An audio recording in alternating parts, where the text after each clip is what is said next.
자, 여러분 고개 드시고 반갑습니다. 자, 박수 한번 힘차게 쳐야 되는 거 아닌가요, 여러분들?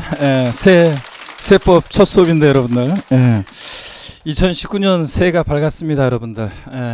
처음 오신 분도 계시고, 그래서 첫 시간은 일단 우리 시험에서 그 중요한 세금들 좀 소개를 해드리고 또 진도를 나갈 건데요. 그래서 기존에 11월 12월 과정을 들었던 분들은 편하게 한번 또 들어보시고, 그 다음에 처음 오신 분들을 위해서 오늘 처음 하는데 또 바로 그냥 진도 나가면 또 좀 어려울 수 있기 때문에 처음 오신 분들을 위해서 좀 중요한 세금들을 소개해드리겠습니다. 자, 처음 오신 분들은 잘 한번 보시면요.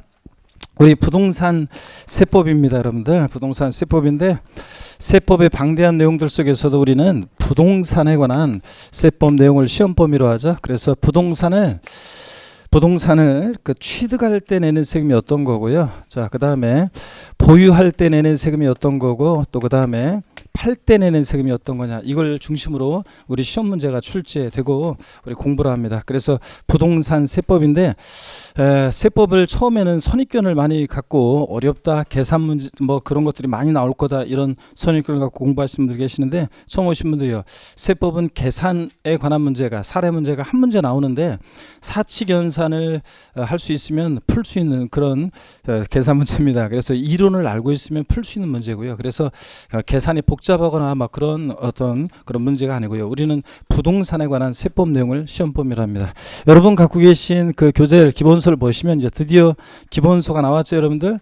그래서 이 기본서 최근에 그 법령까지 반영해서 기본서 쓰느라고 제가 가을에 굉장히 하여튼 힘들었습니다. 올해 다 힘들었는데, 자, 여러분 그 갖고 계신 교재를 보면 크게 세 개 부분으로 되어 있습니다. 어떻게 되어 있냐면 조세 총론이요, 세법의 기본적이고 공통적인 사항을 다루는 부분인데, 처음에는 요 조세 총론 부분이 처음 공부하시는 분들은 낯설어서 생소해서, 그래서 처음에는 어렵게 느껴집니다. 근데 사실은 어려워서 어려운 게 아니라 낯설고 생소해서 어렵게 느껴지는 그런 부분이고요. 자, 익숙해지면 나중에는 편안해질 수 있는 그런 부분입니다. 조세 총론에서 시험 문제는 한두 문제가 출제되는데, 최근에 지금 29회 시험에서는 두 문제가 나왔고요. 또 27회, 28회 시험에서는 한 문제씩 출제됐고요. 또 그전에는 또 두 문제씩 나왔고, 그래서 한두 문제씩 출제되는 그런 부분입니다. 그 다음에 지방자치단체에서 부과하는 세금을 우리가 지방세요, 국가에서 부과하는 세금을 국세 이렇게 얘기하는데, 이 지방세하고 국세에서 여기서 이제 시험 문제가 대략 뭐 한 7문제 내외로 출제가 돼요. 그래서 꼭 이렇게 출제되느냐, 그렇진 않고, 29회 시험 같으면 지방세에서 8문제, 또 국세에서 6문제 이렇게 또 출제되기도 합니다. 반대로 이제 국세가 더 많이 출제되는 경우도 있고, 그렇습니다. 어떤 간에 대충 이런 비율로 세법은 16문항이 공시법 24문항과 함께 40문제 구성해 가지고 우리 공인중개사 2차 과목에서 제2교시에 자 우리가 치러줍니다. 그런데 세법은 항상 제가 얘기합니다. 출제문항 수는 많지 않지만 다른 과목에 비해서 적은 노력을 기울여서 고득점할 수 있는 그런 과목입니다. 그래서 유일하게 6과목 중에서 만점을 맞는 그런 과목이죠, 여러분들. 그래서 자, 작년에도 시험 그렇게 어려웠어도 28회, 29회 어려웠어도 다 맞는 분들이 세법은 나옵니다. 그래서 만점자가 나오고, 또 어떤 분들은 뭐 한 3문제 틀렸어도 저의 자랑과 보람이 돼서, 즉 다 맞거나 하나 틀리거나 이렇게 해가지고 저의 자랑과 보람이 돼보겠다고 공부를 했었는데 3문제씩이나 틀렸다 이러면서 억울하다 이렇게, 아니면 죄송하다 이렇게 얘기하는 분도 계실 정도로 세법은 다른 과목에 비해서 그래도 고득점할 수 있는, 적은 노력을 기울여서 고득점할 수 있는 그런 과목이고요. 효자 과목입니다. 그래서 최근에는 2차 과목이 계속 어려워지고 있습니다. 그래서 지금 합격자 수를 계속 줄이려고 하고 그런 추세이기 때문에 2차 과목이 계속 어렵게 출제되는데, 부동산 공법 계속 어렵게 출제되고 있고요. 그 다음에 등기법 같은 것도 굉장히 좀 어렵게 또 최근에 계속 출제되고 있습니다. 무난하게 출제될 또 있지만 전반적으로 어렵게 출제되고, 세법도 계속 21회 시험 이후에는 계속 어렵게 출제되고 있습니다. 20회 시험까지 세법은 만점자가 있잖아요. 만점자가 많이 나왔어요. 만점자가 많이 나왔는데 하나 틀리고 뭐 2개 틀리고 이런 분들을 많았는데, 지금은 만점자가 뭐 별로 없습니다. 그래서 그럴 정도로 어려워지고 있습니다. 자, 그런데 어떻게간에 그 어려워짐 속에서도 세법은 하여튼 다른 그 과목들이 어려워질 때 점수를 보태줄 수 있는 그런 과목입니다. 그래서 세법을 8문제나 9문제 정도 맞췄다. 자, 그러면 떨어졌을 10문제까지 맞췄다 떨어졌을 그런 사람들이 세법을 고득점에서 자기는 한두 문제 차이로 합격을 했는데 세법을 만약에 10문제 맞췄다 그러면 자기는 떨어졌을 건데 고득점함으로 인해서 합격했다. 이런 고백들을 많이 합니다. 여러분들 학교 후기에 보면. 세법은 그런 과목이고 또 살아가시면서도 두고두고 여러분 인생에 세법을 알면은 엄하게 괜히 몰라가지고 낼 수 있었던 세금이요. 안 내도 되는 세금, 또 세금 더 많이 낼 수 있는 것을 또 줄일 수 있는 그런 중요한 그런 과목입니다. 살아가시면서 도움되는 과목이고 또 그 다음에 공인중개사 실무에 나가셔서 고객들이 제일 필요로 하는 또 제일 알고 싶어하고 궁금한 과목 어떤 겁니까? 세법이고요. 그 다음에 여러분들이 또 공법이 이제 또 여러분들 알고 계시면 또 굉장히 중개사 하는데 도움이 되고 그래서 그런 과목들인데 세법이 또 그런 가장 필요한 실무에서 필요한 과목 중에 하나입니다.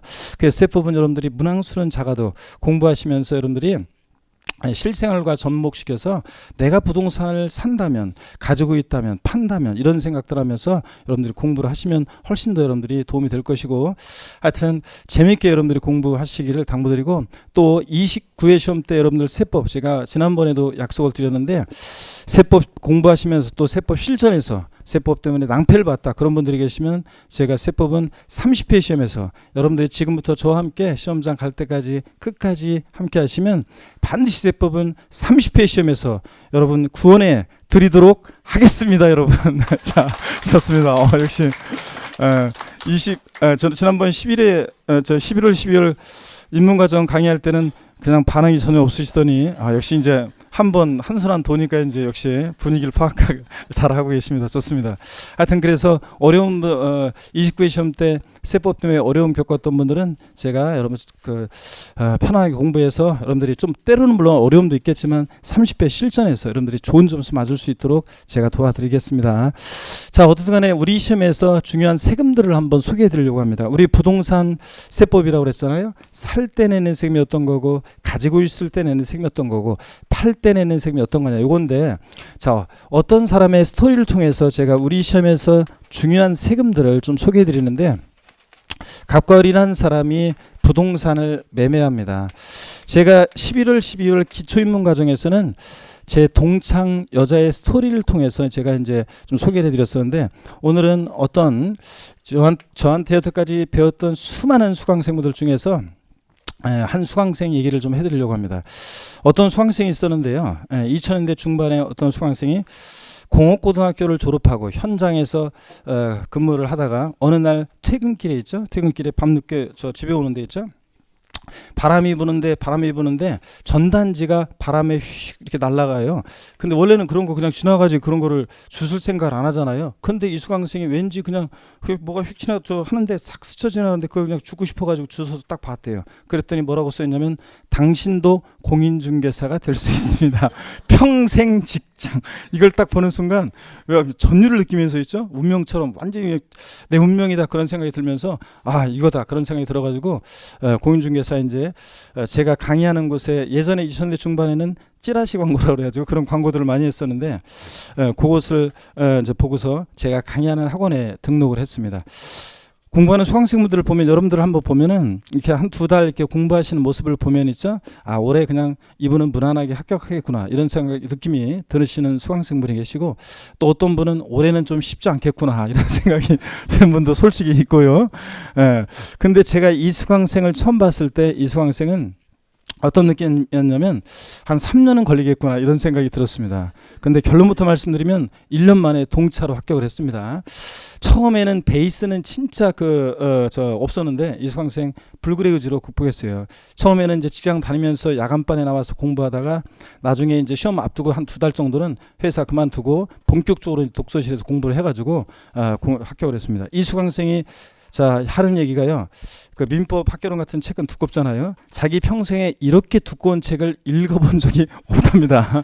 그런데 자기가 진짜 머리털 나고 이렇게 공부를 열심히 해보고 공부란 걸 해보고 처음으로 공부란 걸 해봤고 그 다음에 이렇게 두꺼운 책을 읽어보고 이렇게 한 것이 처음이었고 본인 스스로가 진짜 대견하다 이렇게 맨날 공부하면서 내 스스로가 대견하다 이런 생각을 하면서 공부를 했답니다. 그래서 합격을 했어요. 동차 합격. 그런데 그 수강생이 소년가장 같은 시기였어요. 그래서 아버지가 오랜 병 중에 투병하시다가 돌아가시고 어머니 계신데 좀 불편하시고 그래서 동생들 있고 그래서 그 맞이로서 장남으로서 동생들 이렇게 공부시키고 이렇게 하면서 공부했던 그런 소년가장 같은 그런 친구였는데 어떻게 하여튼 그 개업을 했는데 개업을 할 때 어떻게 했냐면 자기는 요즘 말하면 소속 공인 중개사 소공으로 들어가서 일 배울 생각은 없고 자기가 한번 직접 일을 해보겠다 그래가지고 공인중개사 같이 학원에서 공부했던 형이 사무실 개업하는데 거기다 책상 하나 놓고 나 좀 일할 수 있게 해달라 프리로 그래가지고 책상 하나 놓고 이제 본인 독립적으로 뛰었어요. 근데 수완 좋게 그 당시에 2000년대 중반에는 계약금만 있어도 공인중개사들한테 그 지점장들이 은행 지점장들이 대출 막 해주고 그럴 때였잖아요. 그래서 좋은 물건 나오면 잡고 팔고 좋은 물건 나오면 잡고 팔고 이런 거 잘 해가지고 돈을 반지하에서 드디어 이제 돈을 벌어서 집 하나를 삽니다. 그럴 때 두 사람이 부동산을 매매한다 그러면 보세요. 만나서 계약금 치르고 중도금을 치르고 잔금을 치르고 소유권 이전 등기하는 그런 과정을 흔히 거치잖아요. 이렇게 매매한다 그러면 그랬을 때 매수인을요 계약금 중도금 잔금을 치렀어요. 근데 소유권 이전 등기는 아직 안 했습니다. 등기 이전은 아직 안 됐지만 잔금 치렀을 때 이 매수인을은 이 부동산을 사실상 취득했다 이렇게 봐요. 그래가지고 취득자 을에게 부과되는 그런 세금이 있습니다. 만약에 이 부동산이 4억짜리 부동산이잖아요. 그러면 네가 4억짜리 부동산을 취득할 만큼 조세를 부담할 수 있는 능력이 있겠구나. 그래서 취득자의 조세 부담 능력을 보고 부과하는 그런 세금이 있습니다. 어떤 세금을 처음으로 을은 내겠습니까? 공부했던 분들이 빨리빨리 읊어줘야지 여러분들. 자, 취득세를 내겠죠. 취득세를 냅니다. 자, 취득세를 내고요. 그 다음에 을이 이제 자신감이 붙었습니다. 그래서 이제 또 좋은 물건 또 잡고 팔고 그러려면 돈이 좀 필요하잖아요. 그래서 이 부동산을 담보로 은행에서 돈을 빌립니다. 그래서 저당권 설정을 하겠죠. 그러면 저당권 설정 등기를 합니다. 또는 돈을 갚으면 나중에 저당권 말소 등기하겠죠. 또 뭐 임차권이나 전세권 같은 거 설정 등기하거나 또 말소 등기하거나 이런 것을 할 때 내는 그런 세금이 있습니다. 어떤 세금을 내겠습니까? 등록 면허세라는 세금을 냅니다. 등록 면허세. 그래서 등록세는 아니고요. 등록세 아니고 등록 면허세라는 세금을 냅니다. 나중에 자세히 배울 거고요. 처음 오신 분들은 등록 면허세라는 세금을 내고요. 또 매수인을이 등기 이전까지는 안 됐지만 잔금 치렀다. 잔금 치르면서 등기 전에 필요한 서류를 넘겨받고 열쇠 받아서 이 재산을 사실상 소유하고 있습니다. 그럴 때 일정한 때가 되면 어떤 재산 보유에 대해서 반복해서 부과되는 그런 세금이 있습니다. 어떤 세금을 내겠습니까? 재산세를 냅니다. 어떤 재산 보유에 대해서 부과되는 재산세를 내고요. 또 그 다음에 을이 이제 돈을 벌었어요. 그래서 실제로요, 실화로 실제로 집을 몇 채씩을 샀답니다. 집을 몇 채씩을 이제 사게 됐어요. 자, 그래서 보세요. 어떤 개인을 중심으로요. 부부도 따로따로 판단합니다. 개인을 중심으로 전국에 있는 주택이면 주택 또는 토지면 토지 가격을 개인을 중심으로 합쳐봅니다. 그랬더니 법에서 정해진 일정 기준 금액을 초과해서 보유한다. 그러면 그 어떤 재산 보유에 대해서 재산세 납부할 의무가 있는 사람들 중에서 법에서 정해진 일정 기준 금액을 초과하는 고액의 부동산 보유자에게 부과하는 그런 세금이 있습니다. 어떤 세금 내겠습니까? 종합부동산세라는 세금을 내죠. 종합부동산세.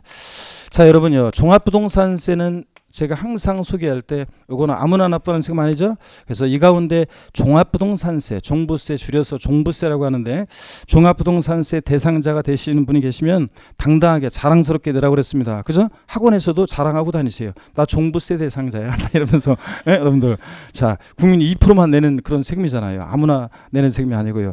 그 다음에 제가 또 지난 순환에도 얘기했듯이 결혼 안 한 청춘 남녀분 중에 만약에 여성분이요. 자, 이 오빠가 다른 건 다 괜찮은데 뭔가 한 가지 좀 내 마음에 안 드는 게 있어가지고 결혼해야 되나 말아야 되나 그런 생각이 들 때 물어보라고 그랬죠. 오빠네 집은 종합부동산세네 이렇게 물어봤는데 자, 집에 가서 물어보거든요. 야, 우리 집 종부세 낸다는데 그러면 오빠 결혼해 이러라고 하잖아 여러분들. 예?